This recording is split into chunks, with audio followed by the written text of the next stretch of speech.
કાઢવાના છે અહીંથી. હું અહીં બેઠો, પીએસઆઈ હોય કે એસપી હોય, ગમે એ હોય, હું અહીં બેઠો હતા. સાચું કે છે, સત્ય કે અમારી ઉપર ટાર્ગેટ એટલે આવે છે કે એક બાજુ પોલીસ હપ્તા લઈને કલબુ અકવે છે અને બીજી બાજુ તમારા જેવા નોર્મલ માણસો પાસેથી કેસ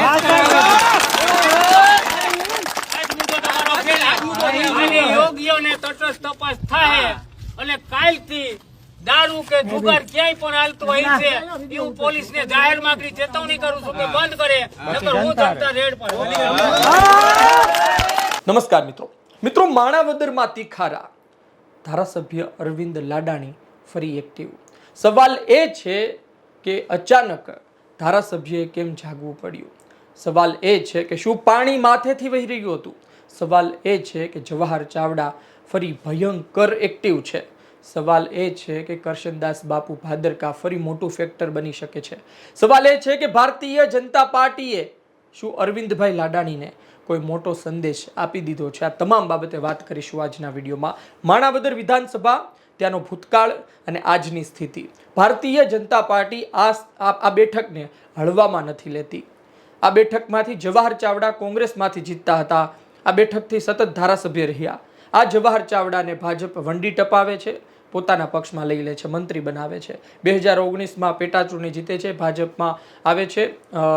સાથે 22ની ચૂંટણીમાં, વિધાનસભા ચૂંટણીમાં ભાજપ તેને ટિકિટ આપે છે. એક તરફ CR પાટીલ 156 બેઠકો લાવવામાં સફળ રહ્યા, પરંતુ માણાવદર બેઠકમાં ભાજપનો દમ ના ચાલ્યો. જવાહર ચાવડા હારી ગયા. સામે જીત્યું કોણ? અરવિંદ લાડાણી, કોંગ્રેસના અરવિંદ લાડાણી જીત્યા. ગુજરાતમાં ઓછા ધારાસભ્યો કોંગ્રેસના જીતીને આવ્યા, તેમાં પણ અરવિંદ લાડાણી વંડી ટપી ગયા. કોંગ્રેસને ટાટા બાય બાય કહ્યું અને ભાજપમાં જોડાઈ ગયા. ભાજપમાં જોડાયા, સીધી વાત છે કે 2019ની પેટા ચૂંટણીમાં પણ આ બંને સામસામે હતા. 2022ની વિધાનસભા ચૂંટણીમાં પણ આ બંને સામે હતા. એકવાર જવાહરભાઈ જીત્યા, એકવાર અરવિંદભાઈ જીત્યા. હવે બંને એક પક્ષમાં આવે તો તીખારા થાય, એકબીજા પર આક્ષેપ પ્રતિ આક્ષેપ થયા, ખૂબ બધી વાતો ચાલી. પણ વાત એ છે કે અત્યારની સ્થિતિએ અરવિંદભાઈ લાડાણી અચાનક કેમ એક્ટિવ થયા છે અને તેની પાછળ શું વાત હોઈ શકે, શું સમીકરણ હોઈ શકે, પડદા પાછળ શું ચાલી રહ્યું છે? વાત એ છે કે જવાહરભાઈ ચાવડા વિસાવદરની પેટા ચૂંટણી બાદ સતત ચર્ચામાં છે.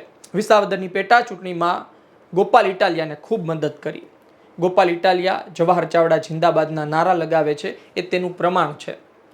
આહિર સમાજનું સંમેલન પણ મળ્યું, ગોપાલ ઇટાલિયાનું સન્માન કરવામાં આવ્યું અને એમાં પણ જવાહર ચાવડા જિંદાબાદના નારા લાગ્યા. વાત એ હતી કે જવાહર ચાવડા આમ આદમી પાર્ટીમાં આવી રહ્યા છે, બસ ક્યારે આવે છે એ વાતને લઈને અલગ અલગ ચર્ચાઓ ચાલતી હતી.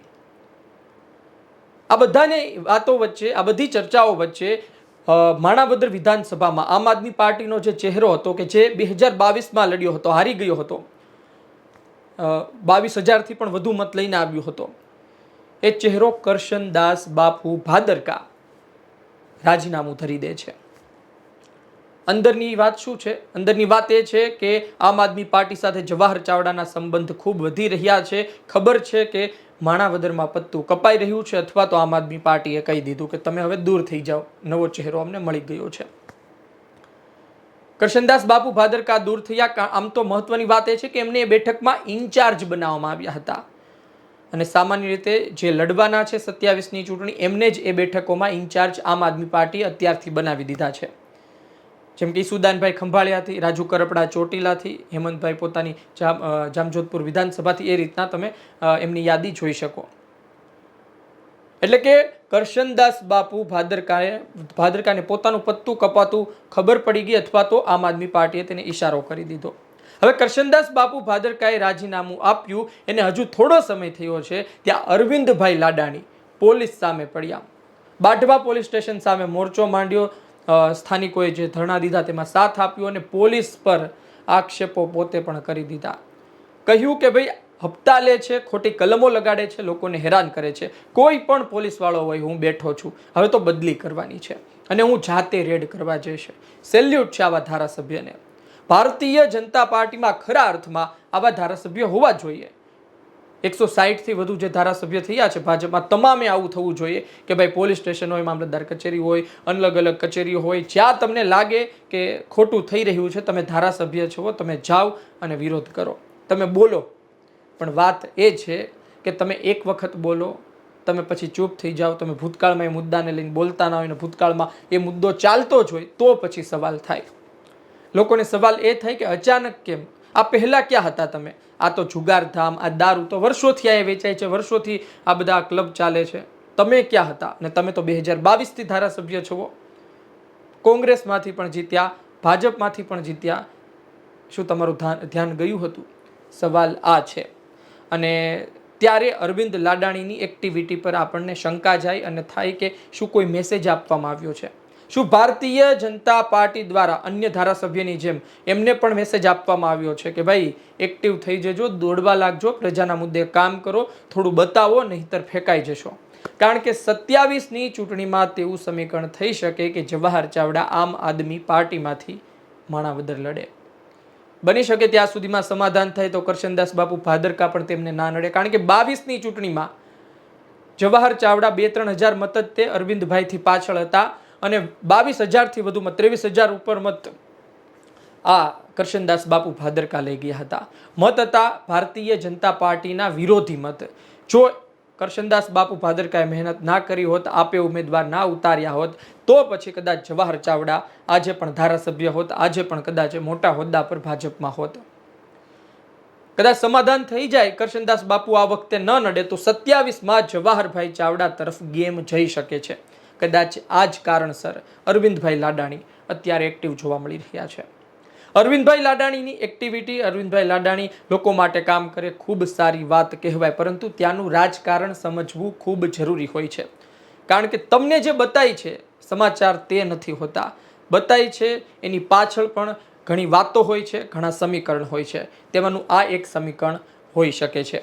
જે રીતે તમે જુઓ કે બીજી વિધાનસભામાં જાઓ, ભારતીય જનતા પાર્ટીના દિગ્ગજ નેતા છે હીરાભાઈ સોલંકી, બોલી દે છે. એ પછી ભાજપના મંત્રીને પત્ર લખવાની વાત હોય, ખુલીને કહેવાની વાત હોય, કહી દે છે.